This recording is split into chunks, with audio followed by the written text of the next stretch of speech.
ওই যে নামতে লেগেছে 18,000 থেকে দুদিনেই হয়ে গেল 14,000। এরকম যদি নামতে থাকে তাহলে কিন্তু কিছুই হবে না। দুম করে সে দামটা 14তে নেমে এসছে, ফলে এখানে একটা লস, চাষিদেরকে একটা অতিরিক্ত লেবার কস্ট দিতে হচ্ছে। খোলা বাজারে কিছুদিন আগে পর্যন্ত যে পাট বিক্রি হচ্ছিল কুইন্টাল প্রতি 18,000 টাকা, আজ তা কমতে কমতে 14,000-এর কাছাকাছি। পাটের দাম কমতে থাকায় পাট চাষের লাভ নিয়ে সংশয়ে রয়েছেন কৃষকরা। দুম করে সে দামটা 14তে নেমে এসছে, ফলে এখানে একটা লস। আর এই 18,000 টাকা পাটের দাম শুনে লেবাররা তাদের দাম বাড়িয়েছে, ফলে চাষিদেরকে একটা অতিরিক্ত লেবার কস্ট দিতে হচ্ছে, ফলে চাষিরা লসের সম্মুখীন হওয়ার সম্ভাবনাই বেশি। এই বছর পাট চাষ করতে গিয়ে পাট পচানোর জল সেটা কিনতে হচ্ছে। 1 বিঘা জমিতে কোথাও 1,500, কোথাও 2,000, কোথাও 1,000 এরকম নিচ্ছে যারা জল পুকুর এসব দিচ্ছে, ফলে সেটা একটা বাড়তি খরচ।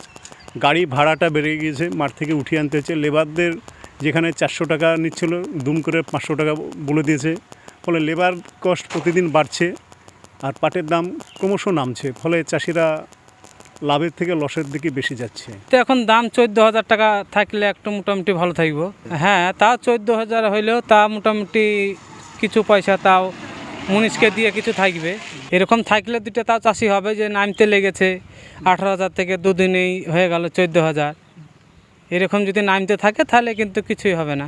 সরকার নির্ধারিত এবছর পাটের দাম, যেখানে TD1 অর্থাৎ সবচেয়ে উন্নত মানের পাটের ক্ষেত্রে কুইন্টাল প্রতি 6,525 টাকা, TD2 এর দাম 6,325 টাকা, TD3 এর দাম 5,925 টাকা, TD4 এর দাম 5,525 টাকা ও TD5 এর ক্ষেত্রে দাম 5,325 টাকা।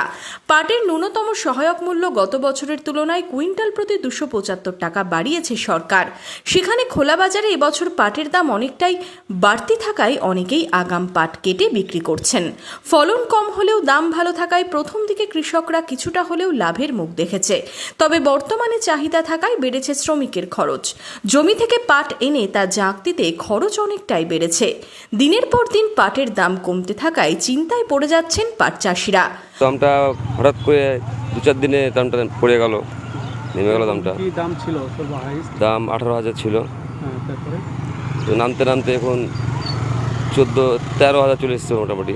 বিঘা প্রতি ওই 4 কুইন্টাল হারে আসবে খরচ। বিঘা প্রতি খরচ ধরেন মোটামুটি প্রায় 18-20,000 খরচ হয়ে যাবে। পর্যাপ্ত বৃষ্টি না হওয়ায় অনেকেই পাট পচাতে সেচের জল ব্যবহার করছেন, সেখানেও খরচ কিছুটা বেড়েছে। এই বছর পাট চাষ করতে গিয়ে পাট পচানোর জল সেটা কিনতে হচ্ছে। 1 বিঘা জমিতে কোথাও 1,500, কোথাও 2,000, কোথাও 1,000 এরকম নিচ্ছে যারা জল পুকুর এসব দিচ্ছে, ফলে সেটা একটা বাড়তি খরচ। গাড়ি ভাড়াটা বেড়ে গিয়েছে, মাঠ থেকে উঠিয়ে আনতে হচ্ছে। লেবারদের যেখানে 400 টাকা নিচ্ছিল, দুম করে 500 টাকা বলে দিয়েছে, ফলে লেবার কস্ট প্রতিদিন বাড়ছে আর পাটের দাম ক্রমশ নামছে, ফলে চাষিরা লাভের থেকে লসের দিকে বেশি যাচ্ছে। যেরকম জলটা টাকা দিয়ে এখন আপনার মানে পচাইতে হয়েছে, তাছাড়া তো উপায় নাই, করতেই হবে। পাটের দাম বর্তমান বাজার দর থাকলে কিছুটা হলেও লাভের মুখ দেখবেন বলেই মনে করছেন কৃষকরা। গত কয়েক বছরের তুলনায় এবছর পাটের দাম কিছুটা হলেও বেড়েছে। তবে পাটের দামের ওঠানামা নিয়ে কৃষকরা চিন্তায় রয়েছেন। হরিহরপাড়া থেকে মামিনুল ইসলামের রিপোর্ট, ইমাজিন কমিউনিটি মিডিয়া।